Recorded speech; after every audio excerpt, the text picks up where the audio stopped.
Hello दोस्तों, आप लोगों का स्वागत है दाव ऑफ बिजार इमॉर्टल के एपिसोड 3 में। तो इस एपिसोड की शुरुआत वहीं से होती है जहां से पिछला एपिसोड खत्म हुआ था। सामने से हमें वही खूसट बुढ़ा दिखाया जाता है जो कि अपने बच्चों को समझा रहा होता है, मेरे प्यारे बच्चों, जो तुमने आज ये देखा है इसको फ्यूचर में याद रखना। और मैं तुम लोगों को एक बहुत ही प्यारी बात बताने वाला हूँ, और ये बात कभी भी मत भूलना कि तुम लोग अपने मास्टर की मदद कर रहे हो इमोर्टैलिटी तक असेंड होने के लिए। तो हाँ, ये तुम लोगों के लिए एक बहुत ही बड़ा सौभाग्य है, और मैं अगर इमोर्टैलिटी पे असेंड हो गया तो मैं तुम लोगों के ग्रेट डीड्स को बिल्कुल भी नहीं भूलूंगा। और हाँ, ली हुआंग, जब वो सारे गद्दार यहाँ से भाग रहे थे तो उन लोगों ने तुम्हें इनवाइट किया था, तो तुम मुझे बताओ आखिर तुम क्यों नहीं गए। और ली हुआंग अभी भी अपने मन में कुछ सोच रहा है, ये तो बस इल्यूजन है, इससे मुझे क्या ही फर्क पड़ता है, ये सब और कुछ नहीं, बस मेरे दिमाग में एक चलता हुआ भ्रम यार। मैं सोच रहा हूँ ये राइटर पागल है या फिर ये मेन कैरेक्टर पागल है, पता नहीं क्या। ये साला यहाँ से सोना चांदी लेके जा सकता है और अभी भी इसको इल्यूजन मान रहा है। ली हुआंग अभी भी अपने मन में सोच रहा है,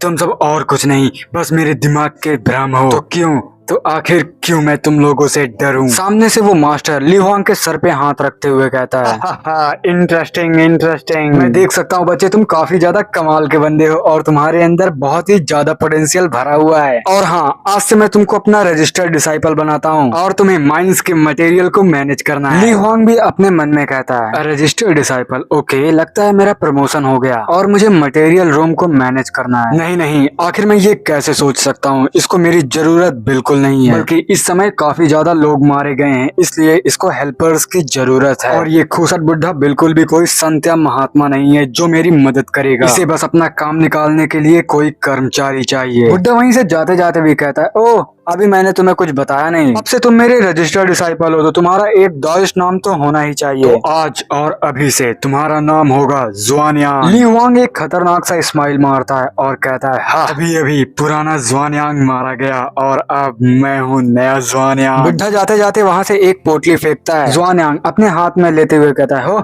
आखिर ये क्या है। जाते जाते खूसट बुढ़ा बता कर जाता है, मेरे प्यारे बच्चे, इसमें ज्यादा कुछ नहीं, बस 5 डिवाइन पिल्स हैं, जो किसी और ने नहीं बल्कि तुम्हारे मास्टर ने रिफाइन की है। अगर तुम इनमें से एक भी खा लेते हो तो तुम्हारी 10 साल की उम्र बढ़ जाएगी और साथ ही साथ तुम्हें टेम्परेरी काफी ज्यादा पावर्स मिलेंगी ताकि तुम अपनी रक्षा कर सको। बुढ़ा अनाउंस करते हुए कहता है, देख रहे हो मेरे प्यारे बच्चों, जो भी मेरी हेल्प करेगा वो पक्का रिवॉर्ड के लायक है, लेकिन हाँ अगर मुझे तुम अपोज करोगे तो तुम कहीं और नहीं बल्कि मौत की तरफ जा रहे होगे। ली हुआंग उन पिल्स को देखता है और कहता है, क्या ये पिल्स उन इंसानों के द्वारा बनाई गई है जिन्होंने अपनी कुर्बानी दी थी। अब हमें फिर से हॉस्पिटल का सीन दिखाया जाता है जहाँ पर ली हुआंग अपने मन ही मन में कह रहा होता है, क्या सच में मैं ड्रीम वर्ल्ड से ये सारी चीजें लाने में कामयाब हो गया, और अब ज्यादा कुछ नहीं, बस मुझे चेक करवाना है क्या ये जेट पेंडेंट असली है, और ये गोल्ड, क्या ये गोल्ड काफी ज्यादा महंगा बिकेगा या फिर क्या फर्क पड़ता है। अगर ये गोल्ड और जेड अगर असली है तो क्या ये भी हो सकता है कि ये जो पिल्स मैंने ली है क्या ये भी इफेक्टिव है। वो काफी ज्यादा डरते डरते कहता है, क्या मुझे एक ट्राई मारना चाहिए। और तभी धम करके दरवाजा खुलता है और अब हमें सामने से यांगना दिखाई जाती है जो कि काफी गुस्से में ली हुआंग का नाम लेती है और कहती है, गधे के बच्चे, मैं अपनी सेल्फ स्टडी छोड़ कर आई हूँ और अगर कुछ इम्पोर्टेंट नहीं हुआ तो समझ लेना। और ऐसी कौन सी बात है जो तुम मुझे फोन पे नहीं बता सकते, यहाँ आना जरूरी है और ये प्रैंक तो बिल्कुल भी नहीं होना चाहिए। ली हुआंग यांगना के कंधे पर हाथ रखते हुए दरवाजे और खिड़की को फटाक से बंद कर देता है। ये देख के यांगना काफी ज्यादा शर्माने लगती है और शर्माते शर्माते ही कहती है, ली हुआंग,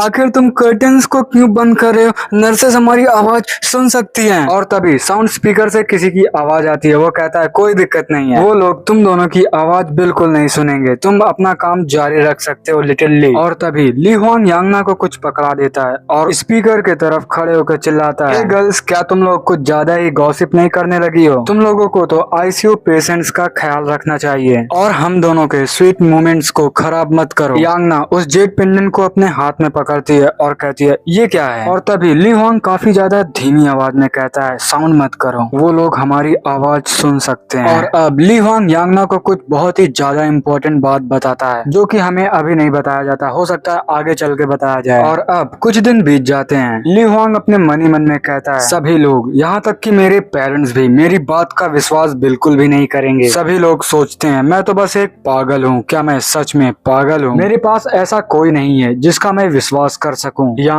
यांगना ही बस एक ऐसी लड़की है जो मेरी बातों को अच्छे से समझती है। यांगना, तुम्हें मुझ पर भरोसा करना होगा। और अब हमें स्पीकर से वही फिर से आवाज आती है, ज़ियाओली, तुम्हारी नन्ही गर्लफ्रेंड यहाँ फिर से आ चुकी है। ली हुआंग ये बातें सुनकर काफी ज्यादा खुश हो जाता है और हंसते हुए कहता है, क्या सच में? फिर वो डोर को ओपन करते हुए अपने मन ही मन में कहता है, क्या वो सच में वापस आ गई है? और फिर जब वो अपने सामने देखता है तो बहुत सारे गार्ड्स किसी तरफ जा रहे होते हैं। तो उन्हीं में से एक गार्ड को रोक के पूछता है, मास्टर जाओ, क्या कुछ हो गया है? आखिर आप लोग इतनी परेशानी में कहाँ जा रहे हैं? सामने से वो पुलिस ऑफिसर कहता है, ज़ियाओली, अपने डोर को बंद कर दो और बाहर ऐसे मत निकलना। और हाँ, अगर तुम ओल्लू को यहाँ देखो तो मुझे रिपोर्ट जल्दी से कर देना। सामने से ज़ियाओली कहता है, ठीक है। ली हुआंग अपने मन ही मन में कहता है, आखिर ये ओल्लू आईसीयू में से भागकर कैसे निकल सकता है? इन सारी बातों को वो अपने मन में सोचते हुए कहता है, छोड़ो, मुझे क्या, ये मेरे से रिलेटेड नहीं है, मुझे तो बस जल्दी से जाके यांगना को देखना है। और अब हमें हॉस्पिटल के बाहर का सीन दिखाया जाता है जहाँ पर यांगना और ली हुआंग साथ में खड़े होते हैं। सामने से यांगना कहती है, ली हुआंग, मैंने उस ब्रेसलेट को और उस जेट पेंडेंट को अप्रेस कराया जो तुमने मुझे दिया था और मुझे पता चला कि वो सब बिल्कुल असली है। उसका वैल्यू लगभग 4 लाख के बराबर है और वो गोल्ड ब्रेसलेट वो भी बिल्कुल असली है। ली हुआंग अपने सर पे हाथ रखते हुए कहता है, क्या सच में?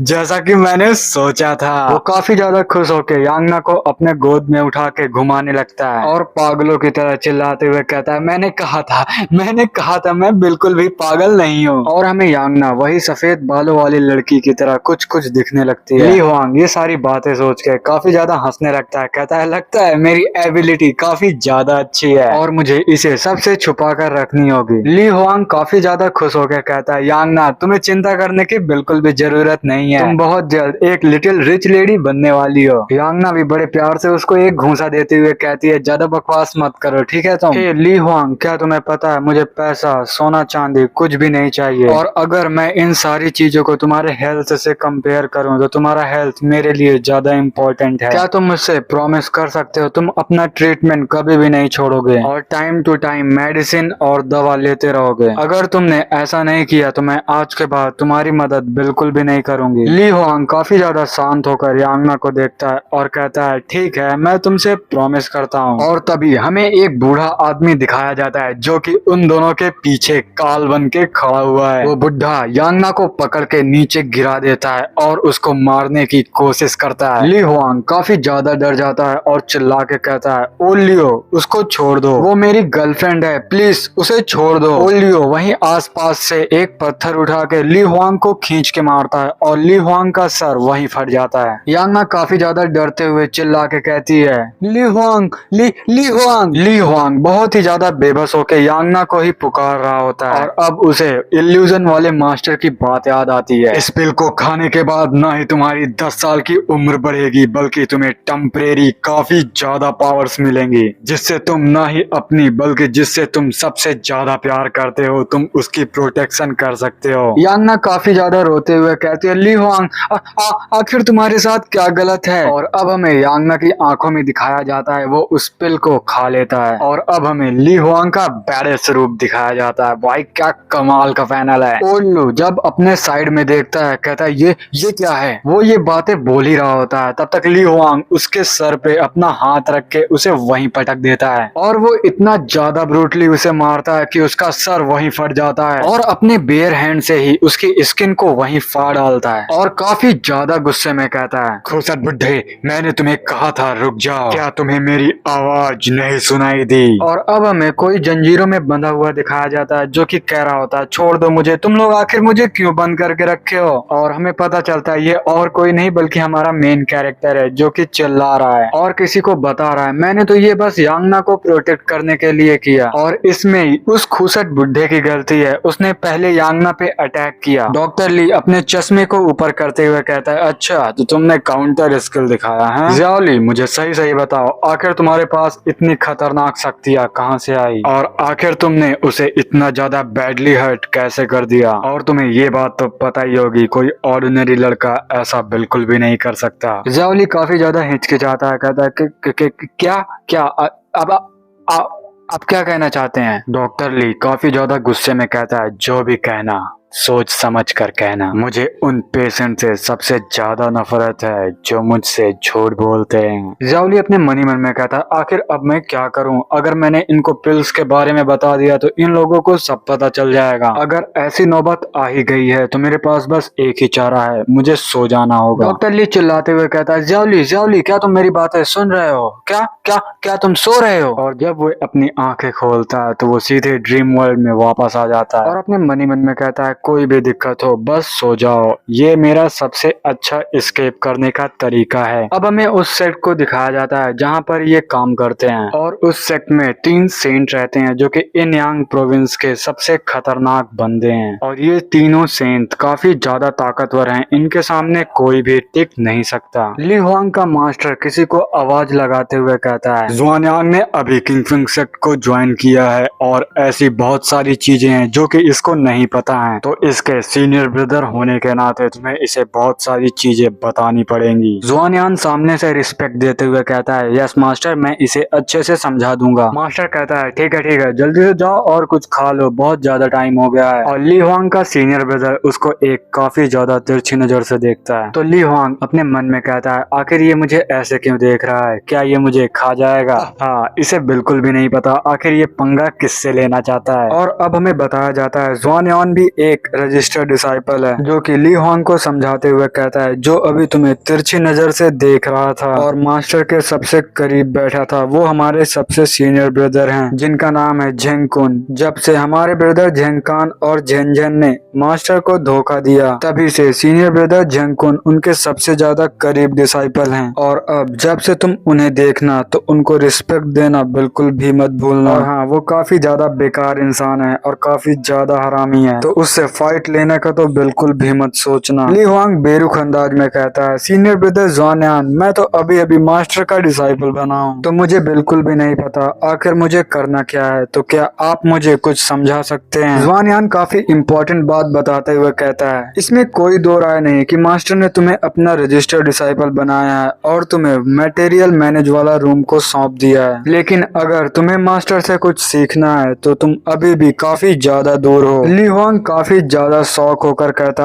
तो क्या सच में मास्टर इमॉर्टल बन सकते हैं? जुआन यांग चिढ़ते हुए कहता है, ज्यादा एक्साइटेड मत हो। हाँ, मास्टर की टेक्निक तो काफी ज्यादा एक्स्ट्रा ऑर्डिनरी है, लेकिन इमॉर्टैलिटी टेक्निक सिर्फ और सिर्फ इनर डिसाइपल ही लर्न कर सकते हैं, जैसे कि झेंग कुन। ली हुआंग अपने मनी मन में कहता है, इमॉर्टल, ओह यहाँ तो काफी ज्यादा इंटरेस्टिंग चीजें हैं और मुझे ज्यादा कुछ नहीं, बस काफी ज्यादा पैसों की जरूरत है ताकि मैं इसे असली दुनिया में ले जा सकूं। और अब ये सारी बातें खत्म होती है और हमें किंगफिंग सेक्ट का एल्केमी रूम दिखाया जाता है जहाँ पे एक बहुत ही विशाल फर्नेस में पिल्स को बनाने का काम चल रहा होता है। मास्टर काफी ज्यादा खुश होते हुए कहता है, हाँ, लगता है पिल बनकर तैयार हो गई है। और उस फर्नेस से 5-6 पिल्स बाहर उड़ के भागने की कोशिश करती हैं, लेकिन वो मास्टर काफी ज्यादा हरामी था, वो सारे पिल्स को अपने बोतल में कैद कर लेता है और हंसते हुए कहता है, हा, बुरा नहीं है, बुरा नहीं है। ली हुआंग अपने मनी मन में कहता है, पैसा बनाना, आखिर मैं क्या सोच रहा हूँ? क्या मुझे सिर्फ पैसा ही चाहिए? मैं तो काफी ज्यादा नैरो माइंडेड और बुद्धू लड़का हूँ, आखिर मैंने ये कैसे नहीं सोचा कि जब मैं इस दुनिया से पैसे वहाँ ले जा सकता हूँ तो क्या ऐसा नहीं है कि मैं इस दुनिया से पावर्स को भी वहाँ ले जा सकता हूँ। मास्टर उस पिल फर्नेस से जब सारे पिल्स को कलेक्ट कर लेता है तो कहता है, जुआन यांग भी सामने से रिस्पेक्ट देते हुए कहता है, मास्टर आपका क्या ऑर्डर है? आपका ये डिसाइपल सुनने के लिए तरस रहा है। और अपने मनी मन में कहता है, ये सारी चीजों को मुझे जल्दी जल्दी खत्म करना होगा ताकि मैं डिवाइन पावर्स को मास्टर से सीख सकूं। मास्टर एक काफी ज्यादा शैतानी हंसी हंसते हुए कहता है, हा, मेरे बच्चे, जाकर एक लड़की का नाम बाय लिंग म्याओ है, जाकर उसे लेकर आओ क्योंकि तुम्हें हो मैनेजिंग मटेरियल के इंचार्ज। तो आज के लिए बस इतना ही, आपको मिलते हैं एपिसोड 4 में। तब तक के लिए इस वीडियो को लाइक करके चैनल को सब्सक्राइब कर दो ताकि आप लोगों को इधर उधर भटकना ना पड़े।